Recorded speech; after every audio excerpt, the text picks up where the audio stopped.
Hello बच्चों, आपका स्वागत है श्याम सर की क्लास में। बच्चों, आज हम कक्षा 12 भौतिकी का अगला न्यूमेरिकल्स आपको बताने वाले हैं। जैसा कि आपको पता है कि इसके पहले हमने 6 न्यूमेरिकल करा रखे हैं और ये जो न्यूमेरिकल हो रहे हैं एनसीईआरटी के महत्वपूर्ण क्वेश्चन, एनसीईआरटी जोन के महत्वपूर्ण क्वेश्चन कराए जा रहे हैं। अर्थात आप एनसीईआरटी बुक जो नई वाली है उसके आप सारे न्यूमेरिकल्स कराए जाएंगे। उसका 6 न्यूमेरिकल्स हमने 2 लेक्चर में डाल रखा है, उसको आप देख करके अपने नोट्स में कंप्लीट करिए और इन न्यूमेरिकल्स को आप बार बार प्रैक्टिस किया करें। जब बार बार आप प्रैक्टिस करेंगे तभी आपका यह तैयार होगा। इसीलिए अब हम आज देखने वाले हैं उस एनसीईआरटी जोन के न्यूमेरिकल नंबर 7वें का ए और बी जो कि थ्योरी है। तो इस थ्योरी को हम आपको समझा देते हैं, उसको आप समझ करके अपने नोट्स में लिख लीजिएगा। चलें बिना देर हुए हम लोग शुरू करते हैं क्लास की।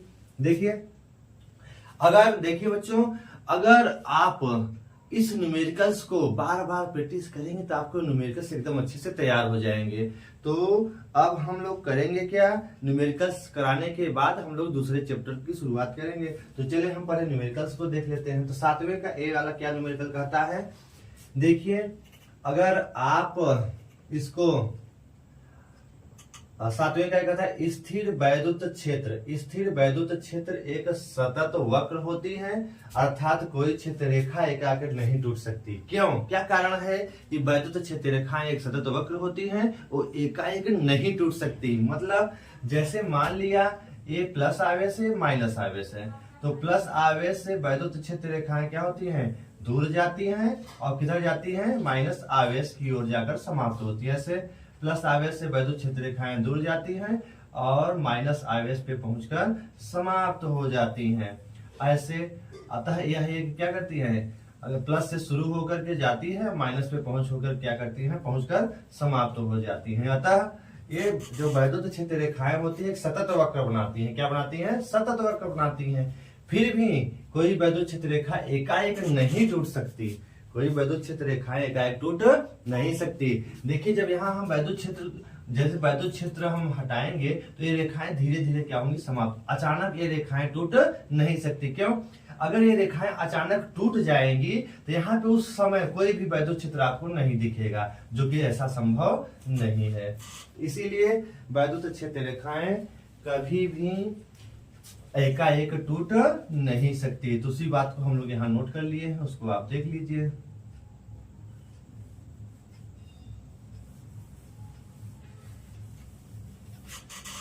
तो वही इसका आंसर देखिए 7वें का एक आंसर, स्थिर वैद्युत क्षेत्र एक सतत वक्र होती है, अर्थात कोई क्षेत्र रेखा एकाएक टूट नहीं सकती। क्योंकि ये रेखाएं यदि टूटती तो उस स्थान पर कोई वैद्युत क्षेत्र नहीं होता, जो कि संभव नहीं है। अतः ऐसा संभव नहीं है, अतः ऐसा संभव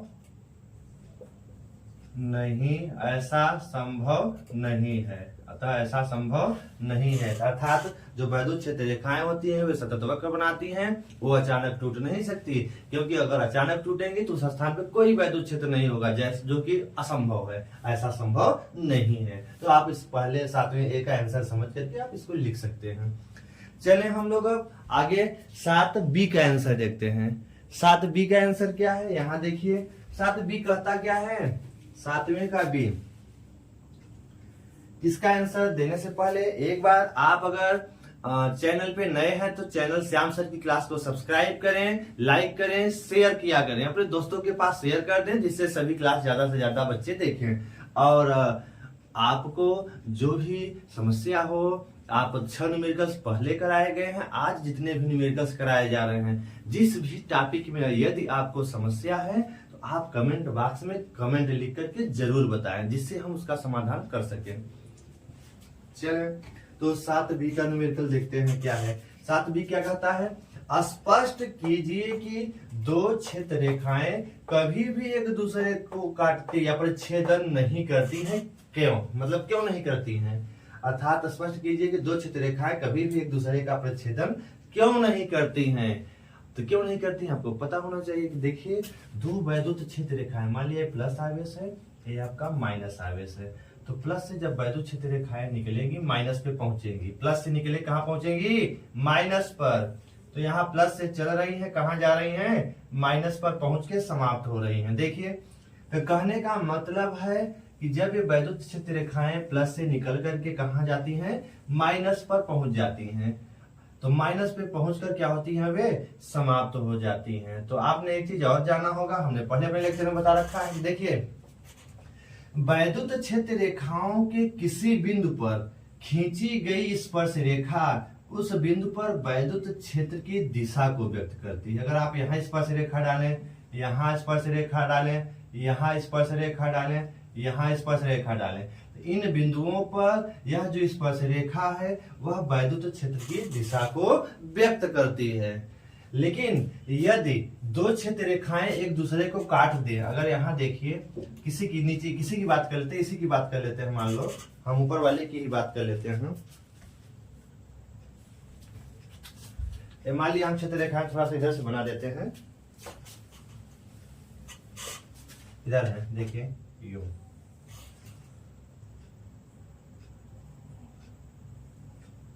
अब मान लेते हैं कि ये दो क्षेत्र रेखाएं, एक इधर से निकली, एक और यहां से एक क्षेत्र रेखा और जाए और इसको ओवरलैप कर, इसको काट दे अगर ऐसे, ठीक है।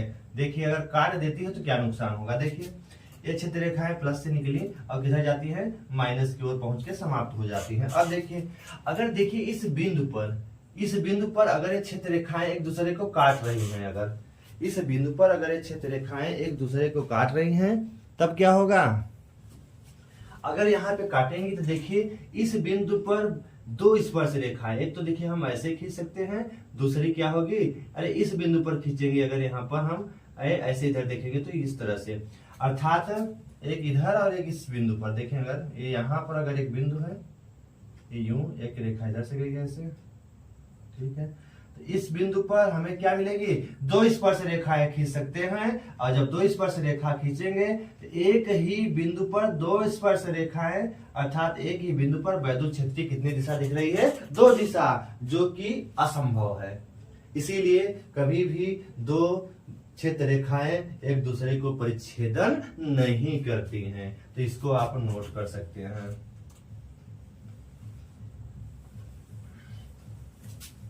तो लिख लीजिए, दो क्षेत्र रेखाएं, दो क्षेत्र रेखाएं एक दूसरे की प्रतिच्छेद नहीं करती, क्योंकि यदि प्रतिच्छेद करती तो उस बिंदु पर दो स्पर्श रेखाएं खींची जा सकती, अर्थात उस बिंदु पर वैद्युत क्षेत्र की दो दिशाएं होती, जो कि क्या है, असंभव है।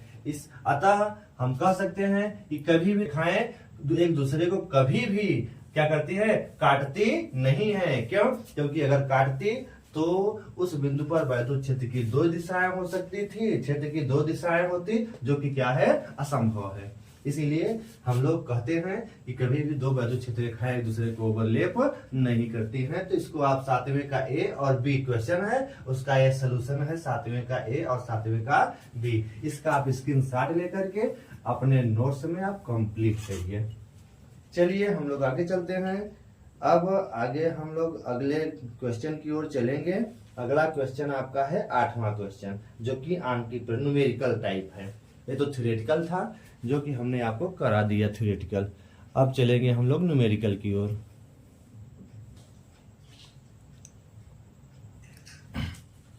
चलिए बच्चों, चलिए अब हम लोग शुरू करते हैं। क्वेश्चन नंबर 8वां देखिए, 8वां क्वेश्चन क्या है। 8वें में भी दो न्यूमेरिकल्स दिए हुए हैं, 8A और 8B। 8A देखिए, दो बिंदु आवेश QA 3 माइक्रोकूलाम तथा QB -3 माइक्रोकूलाम निर्वात में एक दूसरे से 20 सेंटीमीटर दूरी पर स्थित हैं। आपका जो क्वेश्चन कह रहा है कि दो बिंदु आवेश हैं, एक है A बिंदु पर रखा है, यहां बनाते हैं, दूसरा कहां रखा है, B बिंदु पर रखा है, ठीक है। A पर जो रखा उसको हम QA कह देते हैं, और इसका मान कितना दिया है, 3 माइक्रोकूलाम, और जो B पर रखा वो मान लिया QB है, उसका मान कितना है, 3 माइक्रोकूलाम। ये दोनों परस्पर कितने सेंटीमीटर पर रखे हैं, 20 सेंटीमीटर की दूरी पर। तो R बराबर क्या दिया है, 20 सेंटीमीटर की दूरी पर रखे हैं। फिर कहता क्या है, आपका क्वेश्चन जो दिया है आपके सामने है, तो दो आवेश क्यूए क्यूबी परस्पर 20 सेंटीमीटर की दूरी पर रखे हैं। तब दोनों पहला क्वेश्चन 8वें का, ये देखिए क्या कर रहा है, दोनों आवेशों को मिलाने वाली रेखा ए बी के मध्य बिंदु, ये है इसका मध्य बिंदु, मान लेते हैं क्या है ओ पर। आपको क्या ज्ञात करना है, विद्युत क्षेत्र कितना होगा, मतलब इस ए बी के मध्य बिंदु ओ पर वैद्युत क्षेत्र की तीव्रता ई का मान आपको निकालना है। क्या निकालना है, ए बी को मिलाने वाली रेखा के मध्य बिंदु ओ पर वैद्युत क्षेत्र की तीव्रता आपको ज्ञात करनी है। तो इसके लिए आपको करना क्या होगा, देखिए इस ओ बिंदु पर देखिए पूरी दूरी अगर आपकी 20 सेंटीमीटर है, तो यहां से अगर हम ए से ओ के बीच की दूरी देखें तो कितनी हो जाएगी 10 सेंटीमीटर, और इधर भी कितनी हो जाएगी आपकी 10 सेंटीमीटर। आधी आधी दूरी कितनी हो जाएगी 10 सेंटीमीटर। अब चूंकि क्यूए आवेश भी यहाँ पे अपना वैद्युत क्षेत्र लगाएगा, क्यूबी आवेश भी यहाँ पर अपना वैद्युत क्षेत्र लगाएगा। मान लेते हैं क्यूए आवेश के कारण वो बिंदु पर लगने वाला वैद्युत क्षेत्र जो है वो मान लिया क्या है, ई ए है। क्या है, ई ए है। तो ई ए की दिशा किधर होगी, अरे प्लस आवेश है तो यहाँ से वैद्युत क्षेत्र रेखाएं क्या होंगी, दूर जाएंगी। तो मान लिया इस क्यूए के कारण इस ओ बिंदु पर वैद्युत क्षेत्र क्या है, ई ए है। तो हम लोग इस ई ए का मान ज्ञात करेंगे। अब इसकी दिशा किधर होगी, बाहर की ओर। अब चूंकि इस ओ बिंदु पर इस क्यूबी आवेश के कारण भी एक वैद्युत क्षेत्र लगेगा, लेकिन उसकी दिशा किधर होगी, अरे आपने पढ़ रखा है कि प्लस से वैद्युत क्षेत्र रेखाएं दूर जाती हैं, और माइनस आवेश है तो माइनस की ओर आती हैं। अर्थात अगर क्यूबी के कारण वैद्युत क्षेत्र की तीव्रता अगर माने ईबी है, तो इस ईबी की दिशा किधर होगी, माइनस आवेश की ओर होगी। अतः ओ बिंदु पर जो दोनों वैद्युत क्षेत्र कार्य करेंगे उन दोनों का डायरेक्शन सेम है, अर्थात ईए और ईबी दोनों एक ही दिशा में इस पर आरोपित होंगे। तो कहने का मतलब है वो बिंदु पर जो परिणामी वैद्युत क्षेत्र ई होगा वो किस किस के कारण होगा, ईए तथा ईबी के योगफल के बराबर होगा। मतलब क्यूए आवेश भी यहाँ अपना वैद्युत क्षेत्र ईए लगाएगा, क्यूबी आवेश भी इस ओ बिंदु पर अपना वैद्युत क्षेत्र क्या लगाएगा, ईबी लगाएगा। लेकिन क्यूए के कारण जो वैद्युत क्षेत्र रेखाएं दूर जाएंगी और क्यूबी के कारण क्यूबी की ओर आएंगी, अर्थात दोनों की दिशा क्या होगी, सेम। अर्थात वैद्युत क्षेत्र रेखाएं दूर जाती हैं तो इसकी दिशा इसी साइड में होगी। और क्यूबी आवेश के कारण ओ बिंदु पर वैद्युत क्षेत्र मान लिया क्या है, ईबी है। क्या है, ईबी है। अब इसकी दिशा किधर होगी, क्योंकि आपने पढ़ रखा है प्लस से वैद्युत क्षेत्र रेखाएं दूर जाती हैं और माइनस की ओर जाती हैं, अर्थात इसकी भी दिशा क्या होगी, सेम डायरेक्शन में होगी। अतः बी बिंदु पर जो परिणामी वैद्युत क्षेत्र होगा ईए और ईबी के एक ही डायरेक्शन में है, तो दोनों को जोड़ करके प्राप्त किया जाएगा। अतः ईए और ईबी का योगफल करेंगे तो हमें वैद्युत क्षेत्र की तीव्रता ई का मान आसानी से पता चल जाएगा। तो चलिए इस चीज को हम नोट करते हैं। तो चूंकि दिया है क्यूए बराबर 3 माइक्रोकूलाम, इसको कूलाम में बदलेंगे 3 × 10⁻⁻⁶ कूलाम। क्यूबी का मान भी दिया है, क्या दिया है, क्यूबी का मान है -3 माइक्रोकूलाम, इसका मान -3 × 10⁻⁻6 क्या हो जाएगा, कूलाम हो जाएगा। और आर का मान कितना दिया है, 20 सेंटीमीटर। क्योंकि देखिए क्यूए के कारण ओ बिंदु पर वैद्युत क्षेत्र निकालना है, तो क्यूए से ओ के बिंदु के बीच की दूरी कितनी है, हम इसको देख लेंगे। अगर 20 सेंटीमीटर है तो दूरी कितनी होगी, 10 सेंटीमीटर, और यह भी दूरी तो कितनी हो जाएगी, 10 सेंटीमीटर हो जाएगी। तो हमें दूरियां इनके बीच की लेनी है। तो आर बराबर 20 सेंटीमीटर दिया है, लेकिन हमें लेनी है ए से ओ के बीच की दूरी, जो कि क्या होगी, ओ बी दूरी की क्या होगी, बराबर होगी। ये दोनों कितनी होंगी, r/2। आर का मान कितना दिया है, देखिए ए से ओ के बीच की दूरी कितनी है, आर की आधी दूरी, आर की आधी दूरी। तो आर की आधी, आर का मान है 20, तो 20/2 कितना हो जाएगा, 10 सेंटीमीटर। इसको मीटर में लिखेंगे कितना हो जाएगा, 10 × 10⁻² मीटर। और इसको जब सॉल्व करेंगे तो क्या आएगा, ये 1 है और -2 में से अगर 1 घटेगा तो -1 क्या आएगा, मीटर। इनके बीच की दूरी पता चल गई। अब हम लोग करेंगे क्या, अब क्यूए आवेश के कारण, क्यूए आवेश के कारण आपका ओ बिंदु पर वैद्युत क्षेत्र की तीव्रता निकालेंगे। ओ बिंदु पर वैद्युत क्षेत्र की तीव्रता, ओ बिंदु पर वैद्युत क्षेत्र की तीव्रता कितनी मानी गई है? E a मानी गई है। तो इस E a का मान बराबर 1/4 pi epsilon not QA upon AO का होल स्क्वायर।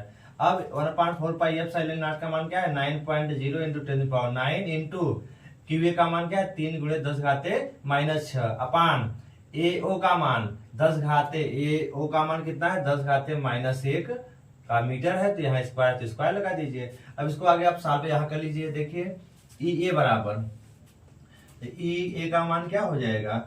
अब देखिए इसको गुणा करिए तो 9 3 क्या हो जाएगा? 27 इंटू इसको हल करिए 10⁻9 में से 6 10 क्या बचेगा? 3 बचेगा। और आपका जो ये है क्या कहते हैं -1 में 2 -2 हो जाएगा, ऊपर आएगा तो क्या हो जाएगा? 10⁻+2 हो जाएगा। इसको जब सॉल्व करेंगे तो देखिए 27 इंटू 10⁻3 और 2 क्या हो जाएगा? 5।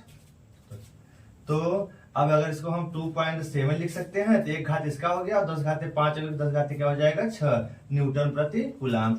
अर्थात इस QA आवेश के कारण जो O बिंदु पर वैद्युत क्षेत्र EA है उसका मान कितना हो गया? 2.7 इंटू 10⁻6 न्यूटन प्रति क्या हो जाएगा? कूलाम। ठीक है, तो 10⁻6 न्यूटन प्रति क्या हो जाएगा? कूलाम हो जाएगा। तो इसको आप नोट कर लेंगे। ठीक है, आगे चलते हैं। तब हम लोग अब क्या करेंगे? QB आवेश के कारण निकालेंगे। चलिए तो इसको आप स्क्रीनशॉट लेकर लिख लीजिए, फिर हम लोग आगे कंटिन्यू इसको करते हैं। QB आवेश के कारण हम निकालने वाले हैं वैद्युत क्षेत्र की तीव्रता O बिंदु पर। इसका स्क्रीनशॉट लेकर आप लिखिए। अब यही काम हम क्या करेंगे? QB आवेश के कारण, तो यहाँ हम उसी को आगे बढ़ाते हैं। देखिए इसको अब आप लिख लीजिए, हम आगे चलते हैं। अब वही काम करते हैं। अब क्या करेंगे? अब QB आवेश के कारण, QB आवेश के कारण O बिंदु पर वैद्युत क्षेत्र की तीव्रता, वैद्युत क्षेत्र की तीव्रता, इसका हमें परिमाण लेना है। तो क्या हो जाएगा? EB माना गया है, तो EB का मान कितना होगा? 1/4 पाई एप्सिलॉन नॉट और क्या है? QB अपान क्या है? दूरी क्या है? O से B के बीच की दूरी क्या मानी गई है? OB। तो OB का स्क्वायर। अब इसका मान हम सेट कर देते हैं। इसका मान क्या है? 9.0 इंटू 10⁹ इंटू QB का मान कितना है? यहाँ है। इसका केवल परिमाण हमें लेना है। 10 क्या है? -6 अपान इनके बीच की दूरी क्या है? OB। OB का मान भी कितना है? 10⁻⁻1 का होल स्क्वायर। अब इसको भी अगर आप सॉल्व करेंगे तो EB कितना मिल जाएगा? EB बराबर इसको अलग 9 3 27 तो वही होगा 27 इंटू 10⁻9 में 6 गए 10 क्या हो जाएगा? 3 इंटू यह नीचे है तो ऊपर जाएगा क्या हो जाएगा? प्लस 10 क्या हो जाएगा? 2 3 2 5 और ये लिखेंगे अगर 27 को हम 2.7 लिख देंगे तो 5 घाते हो गए, किसका घात? तो 10 क्या हो जाएगा? 6। मात्रक क्या है? न्यूटन प्रति कूलाम। तो EA और EB दोनों का मान क्या आ गया? समान आ गया। अब हम लोग करेंगे क्या? अब हम O बिंदु पर परिणामी वैद्युत क्षेत्र की तीव्रता निकालेंगे। तो चलिए हम लोग इसको आगे बढ़ाते हैं। तो इसका आप स्क्रीनशॉट लेकर लिख लीजिए, फिर इसको हम आगे कंटिन्यू करते हैं। देखिए तो इसको हम इरेज कर देते हैं, इसका आप स्क्रीनशॉट जरूर ले लीजिए। अब हम आगे इसको बढ़ाते हैं। देखिए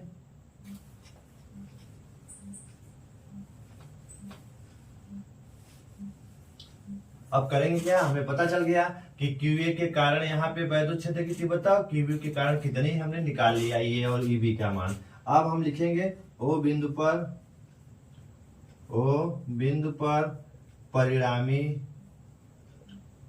पर परिणामी वैद्युत क्षेत्र की तीव्रता क्या मानी गई है? E मानी गई है। तो E बराबर क्या हो जाएगा? अरे E बराबर EA प्लस EB। क्यों दोनों जुड़ेंगे? क्योंकि देखिए EA और EB दोनों सेम डायरेक्शन में है, तो सेम डायरेक्शन में है तो जुड़कर O बिंदु पर ये दोनों जुड़ करके वैद्युत क्षेत्र अप्लाई करेंगे। EA का मान आपने कितना निकाला था? 2.7 इंटू 10 घाते क्या था 6 प्लस ईबी का मान भी आपने क्या निकाला था 2.7 इंटू 10 घाते 6 आप निकाले थे। इसको अगर आप हल करेंगे तो आप करिए क्या 10 घाते 6 कॉमन ले लीजिए दोनों में से। जब आप 10 के घाते 6 कॉमन लेंगे तो आप 10 घाते 6 कॉमन लेंगे तो बचेगा क्या 2.7 प्लस 2.7 2.7 प्लस 2.7 हल करें कितना हो जाएगा 7 7 14 1 5 5.4 इंटू 10 घाते क्या होगा 6 न्यूटन प्रति कूलाम। ये किसका मान होगा ई का मान। अतः वो बिंदु पर जो वैद्युत क्षेत्र की तीव्रता होगी कितनी होगी ई बराबर 5.4 गुणे 10 के घाते 6 न्यूटन प्रति कूलाम। यही आपका आंसर हो जाएगा। अतः आपका परिणामी वैद्युत क्षेत्र की तीव्रता जो है 5.4 गुणे 10 घाते 6 न्यूटन प्रति क्या होगा कूलाम होगा। तो इसको आप लिख सकते हैं। यही है आपका परिणामी वैद्युत क्षेत्र ई का मान जो कि कहाँ अप्लाई होगा ओ बिंदु पर लगेगा। ठीक है, तो आपका 8वें का ए वाला क्वेश्चन पूरा हो गया, अर्थात ई का मान आपने निकाल लिया। तो चले हम लोग अब 8वें का बी वाला सवाल देखते हैं बिना देर किए हुए। तो इसको आप लिख लीजिए अपने नोट्स में, स्क्रीनशॉट लेकर लिखिए, फिर हम आगे कंटिन्यू करते हैं। चलिए आप इसका कंटिन्यू आगे हम करते हैं।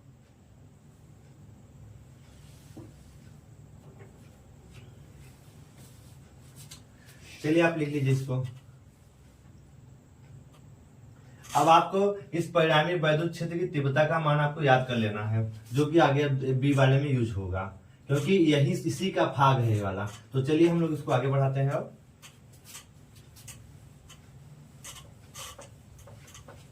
क्योंकि ए के ही मान आपके बी में यूज होंगे। ठीक है, अब आगे चलिए हम बी वाला सवाल देखते हैं। आप वैद्युत क्षेत्र की तीव्रता अब यहाँ पर आपको मिल गया। ई का मान कितना मिल गया यहाँ हम नोट कर लेते हैं। ई का मान मिल गया 5.4 गुणे 10 घाते 6 न्यूटन प्रति कूलाम। इस ओ बिंदु पर वैद्युत क्षेत्र की तीव्रता मिल गई। ठीक है, अब हम लोग आगे चलेंगे। अब इसको आगे बढ़े बी वाले को हम हल करते हैं। बी का सोल्यूशन देखिए, यदि कहता है कि 1.5 गुणे 10 घाते -9 कूलाम परिमाण का कोई ऋण आवेश ऋणात्मक परीक्षण आवेश इस बिंदु ओ पर रखा है। कहता है कि मान लिया इस ओ बिंदु पर एक ठो आवेश रख देते हैं। वो आवेश आपका कितना है 1.5 इंटू 10 घाते कितना दिया है -9। कहने का मतलब है कि आपका जो ये वैद्युत द्विध्रुव है, वैद्युत द्विध्रुव ए बी है, एक आवेश ऑलरेडी यहाँ क्यूए था, यहाँ क्या है क्यूबी था, और यहाँ मूल बिंदु ओ है, तो यहाँ एक ठो और आवेश कितना रख देते हैं 1.5 इंटू 10 घाते -9 कूलाम का आवेश रख देते हैं इस ओ बिंदु पर। इस ओ बिंदु पर वैद्युत क्षेत्र कितना था आपने निकाला 5.4 इंटू 10 घाते 6 न्यूटन प्रति कूलाम। अगर यहाँ वैद्युत क्षेत्र है तो जब वैद्युत क्षेत्र पहले से है उसमें कोई आवेश आप रखेंगे तो उस आवेश पर यह वैद्युत क्षेत्र क्या लगाएगा एक वैद्युत बल लगाएगा, जिसका परिमाण निकालने के लिए हमने फार्मूला को बता रखा है। मतलब यहाँ अगर इस ओ बिंदु पर ऑलरेडी वैद्युत क्षेत्र इतना काम कर रहा है और अगर यहाँ पर कोई आवेश लाएंगे तो यह वैद्युत क्षेत्र इस आवेश पे क्या लगाएगा एक वैद्युत बल लगाएगा। उस वैद्युत बल का परिमाण निकालने के लिए हमने आपको एक फार्मूला बता रखा है। अगर वैद्युत क्षेत्र में स्थित आवेश पर वैद्युत बल निकालना है तो आपके पास फार्मूला F बराबर Q इंटू ई होता है। जो इस फार्मूले से आप इस यह जो आपका एक आवेश रखा जाएगा ऋणात्मक आवेश, इस पर लगने वाले बल का मान आसानी से निकाल सकते हैं। चूंकि यह जो आवेश है ऋणात्मक आवेश है, कैसा आवेश है ऋणात्मक आवेश है, तो वैद्युत बल क्या होगा यहाँ पे ऋणात्मक आवेश के लिए आप माइनस चाहे यूज कर लीजिए। तो चलें तब तो हम लोग यहाँ पे चूंकि दिया है कि जो आपका आवेश रखते हैं उसका मान है ऋणात्मक वह आवेश है 1.5 गुणे 10 घाते -19 कूलाम दिया है, और आपने वैद्युत क्षेत्र वहां पे कितना निकाल रखा है 5.4 गुणे 10 के घाते 6 न्यूटन प्रति कूलाम। तो उस वैद्युत क्षेत्र में अगर आवेश रखा है तो उस पर लगने वाले वैद्युत बल का मान आपको निकालना है। तो इसका परिमाण निकालते हैं। तो यह बराबर आपने पढ़ा है Q इंटू ई से। Q का मान कितना दिया है -1.5 इंटू 10 घाते -9 इंटू ई का मान कितना है 5.4 इंटू 10 घाते 6। इसको सॉल्व करेंगे तो आप इसका गुणा कर लीजिए। तो 15 चौका 60 और 15 चौका 60 हो गया और 15 25 75 और 6 क्या हो जाएगा 81 हो जाएगा। 6 15 25 75 और 6 81 और 2 अंक पे दशमलव है तो 2 अंक पे 8.1 आ गया आपका। और इंटू क्या लिख सकते हैं 10 के घाते -9 में से 6 जाएगा माइनस क्या बचेगा 3 बचेगा। 8.1 गुणे 10 घाते -3 आ गया। 8.1 गुणित 10 घाते -3 ये किसका मान है बल का मान। इतने न्यूटन का बल लगेगा और ऋणात्मक बल होगा। तो F बराबर -8.1 गुणे 10 घाते -3 न्यूटन का बल कहाँ आरोपित होगा यह वैद्युत क्षेत्र इस आवेश पे आरोपित करेगा। इस तरह से आप इसको लिख लीजिए।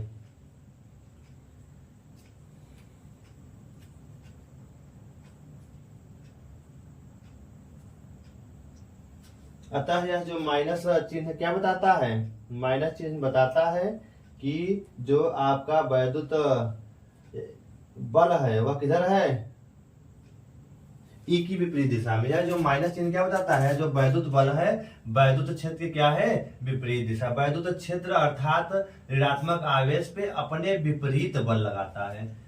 मतलब अगर आवेश ऋणात्मक है तो वैद्युत क्षेत्र जो बल लगाया है अपने दिशा के विपरीत दिशा में बल लगाया है यह माइनस चिन्ह बताता है। इस तरह से आपका 8वें का ए और 8वें के बी इसका एक फाइनल आंसर है। 8वें के ए और 8वें के बी दोनों सवाल आपके हो गए। इसके पहले 7वें का ए 7वें का बी हमने कराया। इन दोनों सवालों को पढ़ करके आप अपने नोट्स में कंप्लीट करिए और इसका स्क्रीनशॉट लेकर के आप लिख लीजिए।